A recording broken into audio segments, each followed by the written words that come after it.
Welcome to day 66 of the Travel Agency in a Year podcast. I'm your host, Rachel Kay, and today's episode is building resilience in your business. Let's slow it down, Rachel. So yesterday I touched on how you need to maintain and develop resilience as an entrepreneur, business owner. So if you're like, I don't even know how to do that or what that even freaking means, this episode's for you. So when you are resilient, you can absorb stress more easily. You recover from major upsets instead of just being like, Chicken Little, the sky is fallen and now I'm dead. I don't know if that's Chicken Little story, but that's how I see it. I don't know. And you thrive when changes happen because there are many things outside of our control. But if you can thrive and adapt, you're going to be fine. It is super important as a travel advisor to hone in on this quality or trait resiliency. I'm not really sure which way I would categorize it.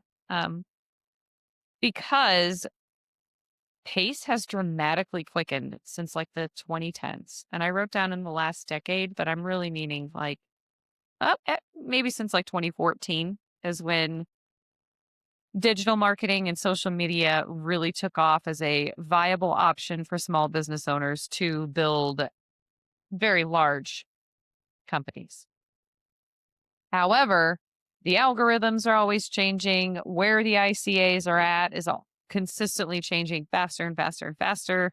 There's so many different platforms now, it can be overwhelming.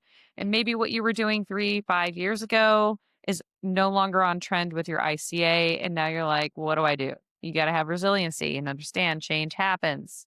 You can't just be like, well, this is what's always worked for me. So it always will work if you want to get new clients and they are no longer on said platform. Okay. Like it's just a thing. Okay. One way to develop resiliency is to get really, really boring because you're going to get very redundant. You need to develop redundancy. You need to have SOPs. You treat everyone the same way. You have the same process for booking all of your trips and creating your proposals and all of that fun stuff. You have your workflows. They're just the same. And you have backup plans and like notes for innovations down the road. So I have done episodes about innovation, but you can't, and I've said this for the last 3 or 4 episodes, you can't constantly change and pivot every 3 or 4 weeks or every even just like 3 to 6 months. Like at least keep something that you're implementing for at least 3 to 6 months. Because if you're constantly changing and people are following you, then they're going to be like, what the heck's going on here? Where's the consistency? I no longer trust this. So if you're constantly updating your branding colors, constantly changing the copy on your website, constantly changing your niche, that's showing you are not consistent, you are not redundant. And it's going to be much harder to be resilient when there's an upset because you're already like not in smooth sailing. Build up your cash reserves. Definitely do this. Again, profit first is my favorite preferred simple accounting method. It's not a full accounting system. Talk to your CPA, read the book, profit first before you decide on anything. But having a cash reserve built up is so crucial when any kind of disaster happens, something that could pull you out of being able to work or function well for a certain period of time, or like another pandemic. You lose all of your bookings and you don't have operating expenses because you blew all your money. Nope. Build up that cash reserve. Have the cash flow. Okay. If you have that, you can still manage your operating expenses. You could also maybe look into a line of credit. I'm not a financial advisor. I'm not a CPA.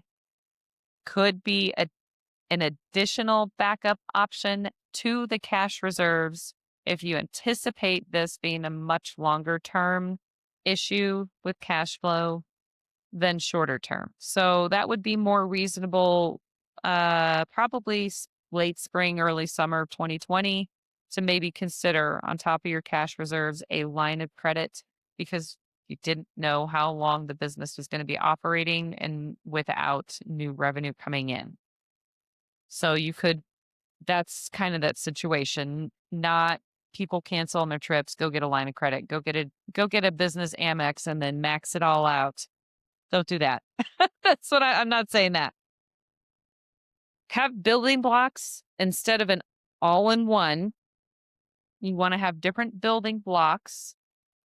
So if you don't know anything about me, head over to elevatewithrachelk.com and I have a bunch of different courses, and one of them is Group Travel Made Easy. And part of that course is I share my sales workflow Trello board and my admin workflow Trello board. They are different little building blocks and things that different people are in charge of with regards to group travel management. Okay. Even if you're doing everything all at once, they're separate systems. That way, if you want to tweak the sales workflow, you don't have to worry about messing up the admin workflow and getting confused. They're separate entities.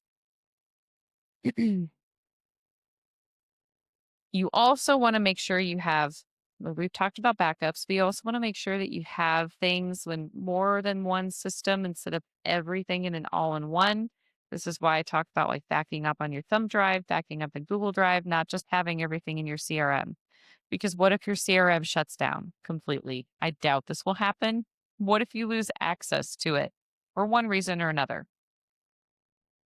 It's very important to not rely on one thing to be the solution. If you decide to switch host agencies and your host is being a pain for some reason because they're like, I'm just a jerk face, and they won't give you access to the CRM and you've lost all your contacts. Good thing you got your email newsletter on a completely separate CRM, right? You have all of your contacts, leads, and clients right there. That's an example. We've already discussed backing up, and I kind of talked about it a little bit, but back that shit up. Be open to diversification with regards to operations and income streams. So don't totally be stuck with one niche. When you start out, it's highly recommended to niche down. However, if after 5 years you're wanting to pivot, you can do so. Or if you want to offer different services, be open to that. It's going to give you like an example off the top of my head. And we're going to go back to 2020 because that was just probably super traumatic for anyone that was in the industry at the time. But there was an advisor. I don't remember. It may have been like a travel weekly that I read or something, but there was a high performing luxury advisor. And this advisor contacted their current clients when the world shut down and he did very, very high revenues per booking. And he reached out to them and he said, hey, for $5,000, we can have a contract and I will answer any questions with regards to your future travel. Like if you're trying to get on a plane just to fly domestically, what's the COVID policies? And he made $250,000 doing that. That is resiliency. That is being open to other income streams. If you have very deep knowledge, instead of just gatekeeping it and forcing people to book with you, you might want to offer something a little more low cost investment that anyone who doesn't want to work with a travel agent could invest in and have access to. That's an opportunity for another income stream. Okay, number 6, monitor your threats. Don't worry, next episode is all about the threats because you're like, what threats? Everything's fine. Monitor your threats.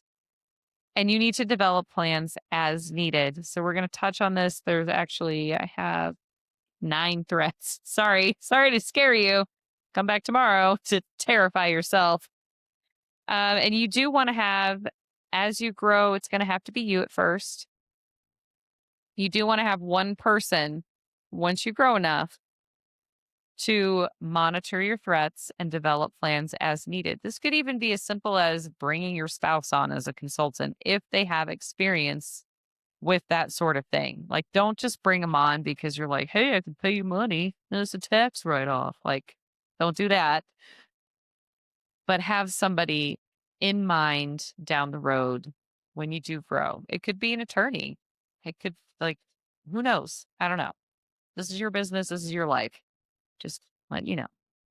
Okay. So, those are different ways that you can build up resiliency in your travel business.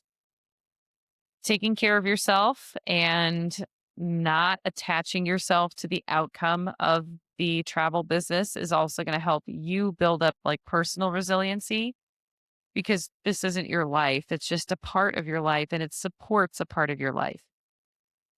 It doesn't have to be, if your travel agency doesn't work out, it doesn't mean your life is over. So keep that in mind as well. Okay. I say okay way too much. All right. That's the end of this episode. If you liked it, please feel free to subscribe and I will see you tomorrow.